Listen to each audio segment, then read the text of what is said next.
전신에 전자담배를 각각 빼앗고 징역 집단 10년과 폭행한 사실도 15년을 선고한 파악됐다며 원심 판결을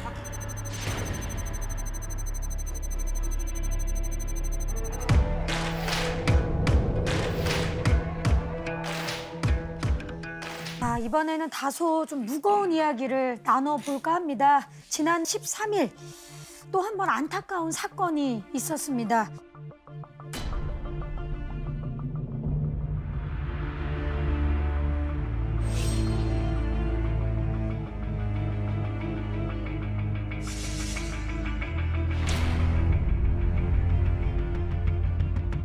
이야기를 다들 보셨겠지만 우리가 생각하는 소년범죄의 모든 면을 다 담고 있었어요. 한 명을 따돌리고 때리고 구타하고 괴롭히고 물건을 빼앗고 그래서 굉장한 국민적인 공분을 샀는데요. 이 사건이 이제 논란의 핵심은 가해 학생을 그럼 어떻게 처벌할 수 있느냐 그 수위에 대한 부분이 되는데요. 한국의 소년법을 보면 만 14살 미만의 경우에는 촉법 소년이 되기 때문에 아예 형사 책임 자체가 없습니다. 근데 이 친구들은 지금 거기에 걸쳐져 있는 상황인 거고 지금 온 국민의 관심이 소년법 때문에 이렇게 잔인한 범죄를 저질렀는데도 불구하고 처벌이 제대로 이루어지지 않아? 이런 여론들이 있는 거죠. 맞습니다. 소년법 폐지로 처벌을 강화해야 한다. 또는 소년법 유지를 통해 교화의 기회를 줘야 한다. 우리 과연 통신원 여러분들은 어떻게 생각을 하시는지 헤드라인을 통해서 먼저 만나보겠습니다. 주시죠. 딱 두 개로 나누어 있어요. 그렇죠? 네. 처벌을 강화해야 한다는 입장이 있고 교화의 기회를 줘야 된다.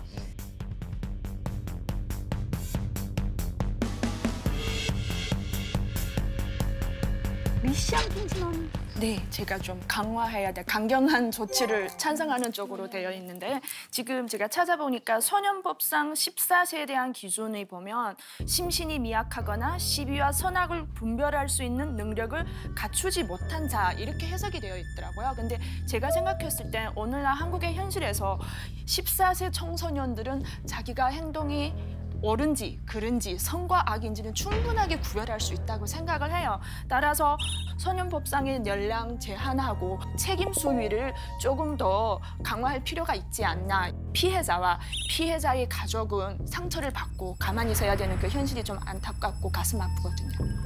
저는 그러니까 그 뭐 옳고 그름을 충분히 구분할 수 있는 나이다라고 하셨잖아요. 근데 적어도 그런 흉악한 범죄를 범하는 그런 미성년자들은 적어도 구분 못하니까 그렇게 하는 거고 왜 그걸 구분 못하냐 하면 환경의 탓도 분명히 있을 거라고 생각해요. 근데 그 환경의 탓이라는 게 뭐 조언이라든가 관심이라든가 이런 부분이 결여돼 있었을 가능성이 좀 높지 않을까라고 생각하거든요.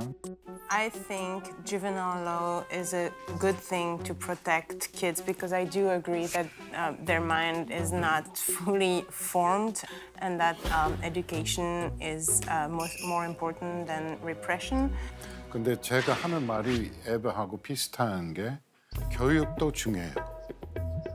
부모들 교육시켜야 되고 학교도 그렇고 우리나라 정부도 그렇고 이 부모들 교육 프로그램이나 상담 프로그램 많이 필요해요. 그게 모자라요.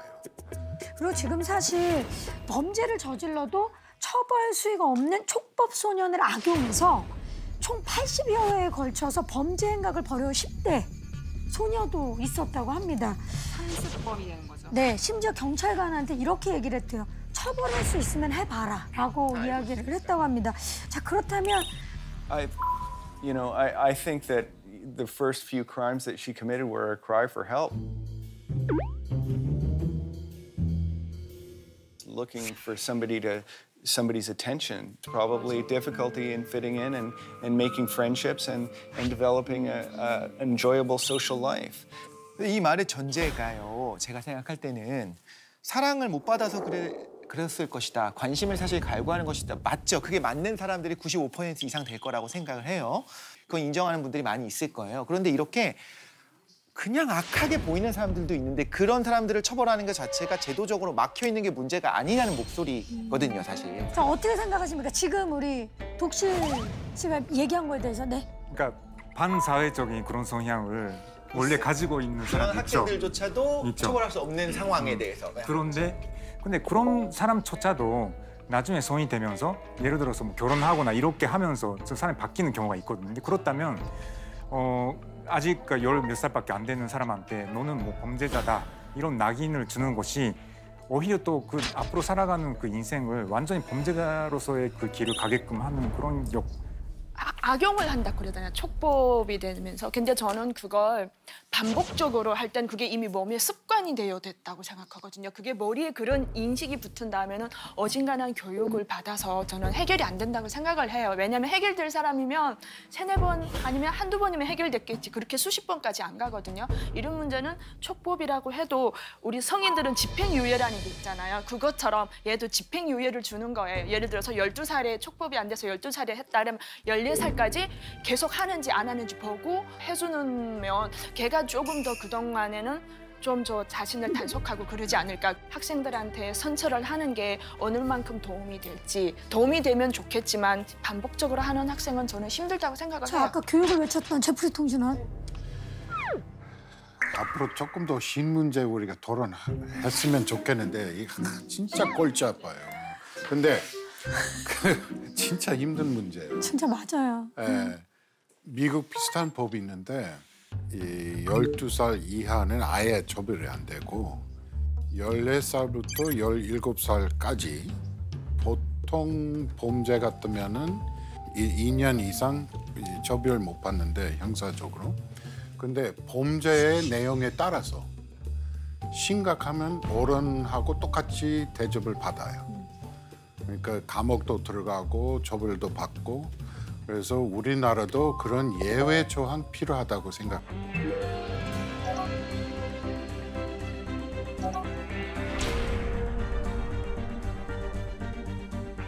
2년 많다, 충분하다라고 생각하시는 통신원 계십니까? 가혹하다 또 가혹하다.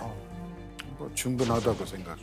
2년이면 처벌 목적 뭔지 먼저 생각해야 되고 이 사람 회복시키고 좀 더 좋은 인생 갖기 위해서 처벌하는 건지 네. 아니면 일반적인 사회에 큰 가르침을 주는 목적인지 그게 결정해야 된다고. 시범 케이스인지. I feel a little bit different. I looked at some of the details of this case, and if one of the perpetrators is given a 2-year sentence and found more responsible and then freed, I don't think that that's a long enough punishment. In the United States, a 14-year-old is tried in adult court. It's the same in Canada. I think that this crime, they still need to be significantly punished for what they did. They killed somebody. 중요한 핵심이 사회적인 면에서 2년 이상 보내야 되는 원인이 뭔지. 프랭크 심리적으로 볼 때는 이 사람 확실하게 보복처럼 이런 처벌을 해야 된다는 이야기고 제 생각에 이런 면에서 난 조금 놀라운 건데 프랭크 보통 좀 부드러운 평화주의자고 톤이 조금 달라요 오늘은. 근데 저는 이 범죄인 그 약간 변경시키고 회복시키고 그런 교정하는 그런 목적인데 2년 충분하다고. 특히 감옥 있는 동안 특별한 교육과 훈련 시키면은. Well, you know, I mean, I go back to what I think about the person that was killed, the dead person, and I think about their family.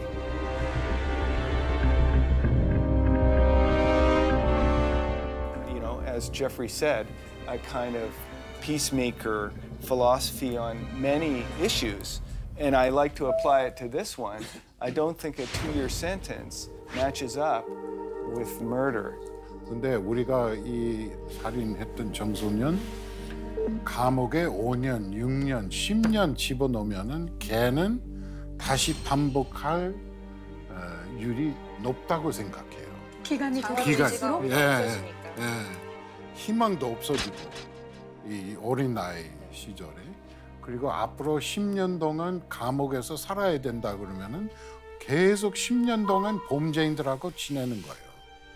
그게 제가 무섭게 생각하는 거예요. 그래서 I'm not sure about Korea, but in France, in the US, jails do not provide good conditions for rehabilitation. People stigmatize them together in a room, then it creates actually people that get more violent when they get out. You know, I'm mostly on the same side as them. However, we're talking about murder. We're not even talking about rape or assault or something else. We're talking about murder. And they're beyond the capability of professionals to rehabilitate. These are cold, these are cold facts, right?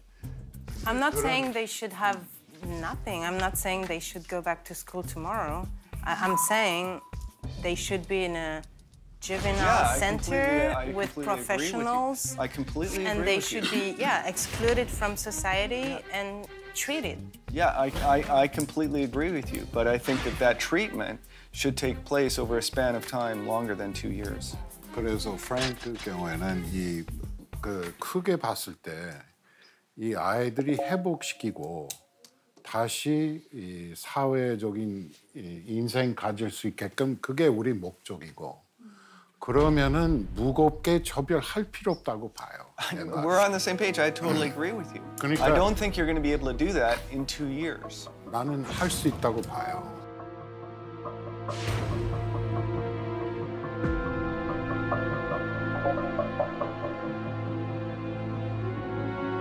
재방 방지를 위해서 피해의 트라우마에도 불구하고 범죄자들을 직접 찾아가는 분들이 계시다고 해요. 그래서 저희가 영상으로 준비해봤습니다. 미국 텍사스로 가보시죠. Yet we have almost 25% of the world's total prison 미국이 population. 엄벌주의의 대표적인 나라죠.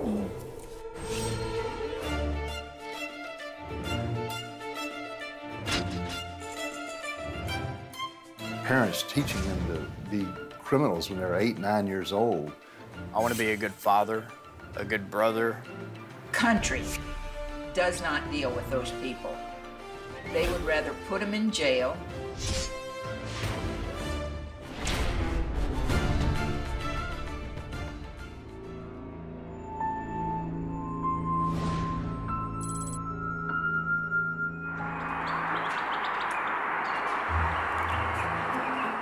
My name is Richard Callahan, and I grew up in Texas.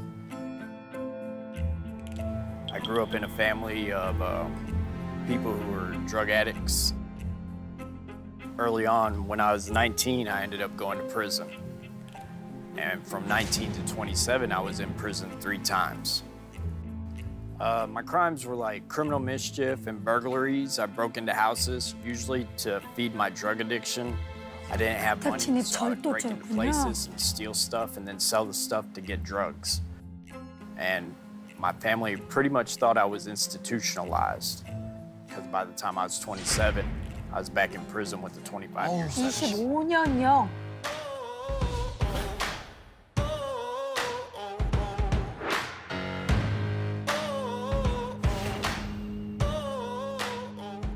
And on my 3rd time in prison, I decided I wanted to change. 결정적인 계기가 된 만남이 있었고. Hey, Rich. Hey, been seeing you in a while, man. Long time no see. 누굴까요? How you been? 절도당한 집주인? Working? Steady? 약간 선생님 같은 느낌도 드는. 저 할아버지의 정체는 I'm ready. It takes me a while. I'm old. Sure. My name is John Sage. I'm from Houston, Texas, and I'm the founder of Bridges to Life. 교화 프로그램이군요.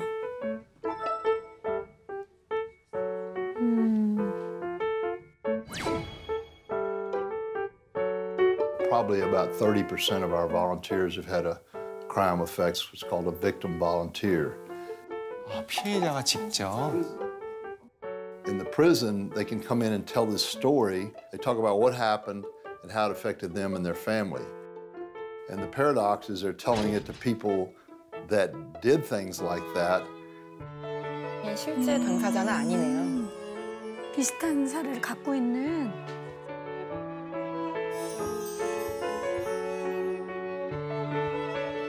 효과가 있을 것 같은데요, 그렇죠? And showed them what crime did to people and tried to develop some empathy where they felt for other people. 1993, 25 years ago, my very close sister was murdered by two 19-year-old strangers.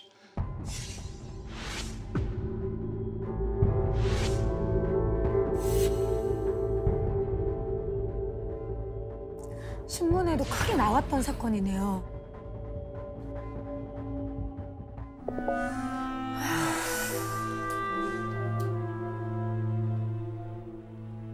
And it really kind of broke my heart and sent me into a dark place. This program is kind of a result of the journey that I took after that to try to keep inmates from committing crimes again so people would not have to suffer, the victim families wouldn't have to suffer.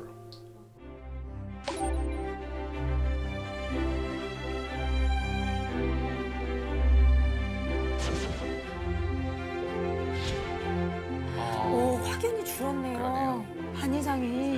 Well, yeah, I'm glad you came here. Yeah, he wants to get a picture of us. Patricia's story. So as I was listening to Patricia's story, her daughter was raped and murdered by a neighbor. And the night she told her story was her daughter's birthday. It was also the day her husband passed away, because he passed away on their daughter's birthday.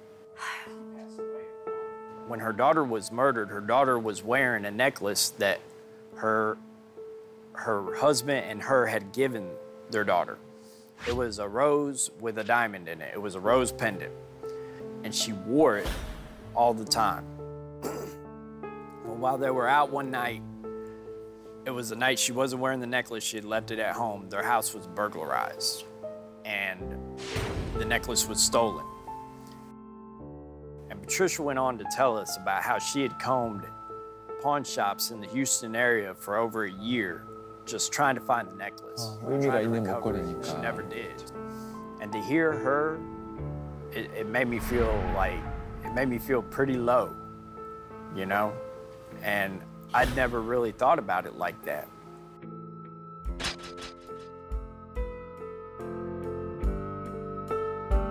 And to me, those two connections hit because I was like, I didn't know what the property I was taking from other people, the sentimental value it might have had. But Bridget's life helped me see the other side of the story and listen to a victim of a crime share their story and how that crime impacted their lives.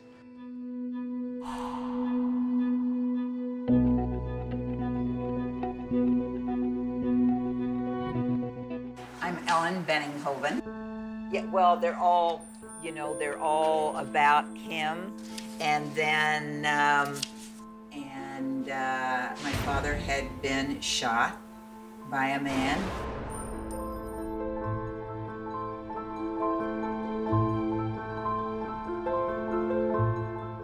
Are weeks away from freedom, and they're in the Bridges to Life program. It's a faith-based program that's all about restorative justice. It follows a strict curriculum to help prepare. You have to understand, I don't come in there and tell them my story. The other day, I discussed when you confess. 피해자들은 정말 너무 고통스러운 Confess 거고. what happens. So much of what I think this program is about is telling your story, because these inmates have never told their story. So his story touched me so that I had to share my story with everyone, you know? And just like I cried now, I cried then.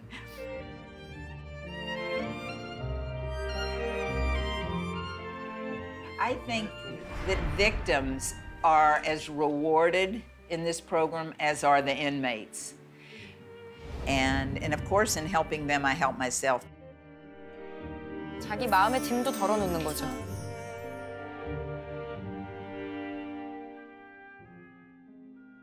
I think that being able to feel that you're a help, you know, is really a wonderful thing. Today for air-conditioned training.